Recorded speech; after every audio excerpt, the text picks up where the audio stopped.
meandering pool of like branches of things, fractal reality, and like what would have changed really? Like if I didn't go to the show yesterday, or like I said, didn't find the horse, what would be so different right now?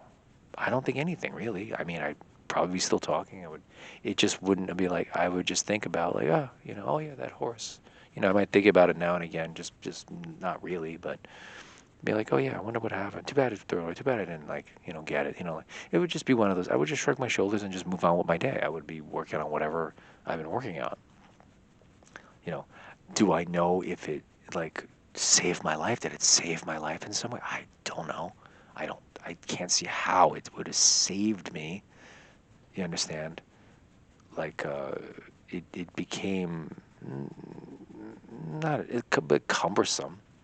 So they had to work around it like a river, and there's like rocks in the riverbed. You have to kind of wave through it, wade, whatever.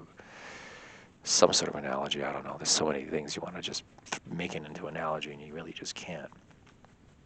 But did anything cosmically change? Did I intervene? Did destiny, lose its direction? Like it's like, I can't, and I know like, and then I'm already here based on other choices, and I feel like a lot of them were bad choices. So like so like, well, out of the whole lifetime already of things just not really going well, like, well, I have a horse story. Well, that's all right. The saying like, oh, well, all led me up to this great great place. It's like, wait a minute. It's like, it's just a fiberglass horse with a motor. Like, all the things you could have been in this universe. Like, what would be king of the world? It's just like, well, no, well, he's the guy that finds the horse in the trash.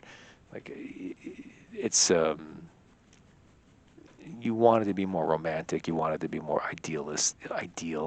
You wanted to be much more heroic. Like, this is like, if I rescued a live horse and then that horse had a good life on a farm and kids rode it, something a little bit more connective on a human level, and sort of and soulful level, like, because this thing is just, it's an inanimate object, and so much effort being put in that and into an inanimate object, and then there's people that just orbit this inanimate object.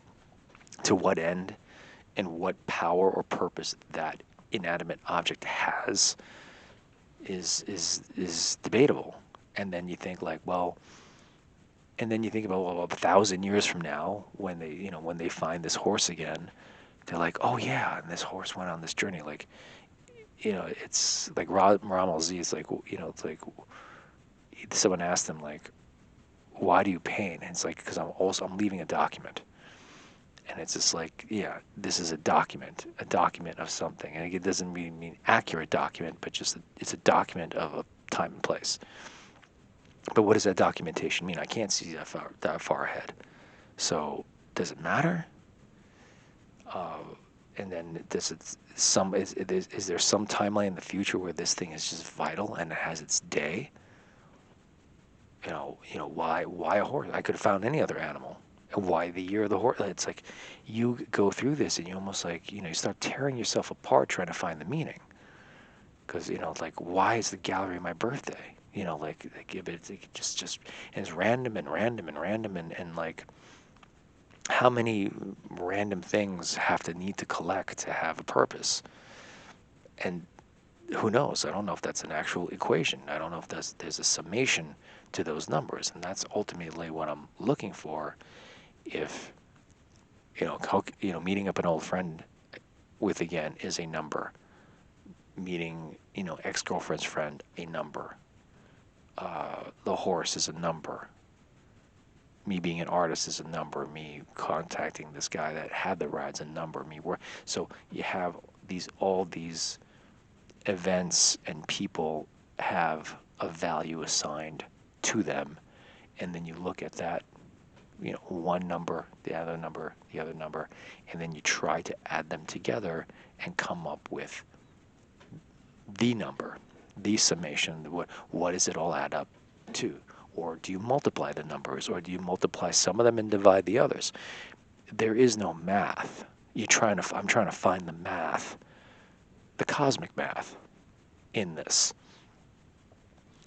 but still, it's like I'm throwing up my hands like this. I'm like, I don't know. Anyway, so that's me trying to like put, I guess, what do you call it? Your ducks in a row, and trying to understand how these principles work. Because it's not obviously a lot of people, everyone goes through this. This one just I'm particularly keen on documenting, simply more because of the idea. Like I said earlier, I think about all the things I didn't do. I think about all the not that I came across horses before, but like Wayne Gretzky said, I think it's like you always miss 100% of the shots you don't take. And I'm like, oh my God, what could have happened if I would have, talked to that girl, or said something to this, guy, or pick this thing instead of that thing. Like, drive yourself crazy thinking about all. It's not even risk.